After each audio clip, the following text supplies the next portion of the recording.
சிலர் ஆசைக்கும் தேவைக்கும் வாழ்வுக்கும் வசதிக்கும் ஊரார் கால் பிடிப்பார். ஒரு மானமில்லை அதில் ஈனமில்லை, அவர் எப்போதும் வால் பிடிப்பார். எதிர்காலம் வரும் என் கடமை வரும், இந்த கூட்டத்தின் ஆட்டத்தை ஒழிப்பேன். பொது நீதியிலே புது பாதையிலே வரும் நல்லோர் முகத்திலே விழிப்பேன்.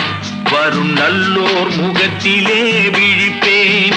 நான் ஆணையிட்டால் அது நடந்து விட்டால் இங்கு ஏழைகள் வேதனை படமாட்டார். உயிர் உள்ளவரை ஒரு துன்பமில்லை, அவர் கண்ணீர் கடலிலே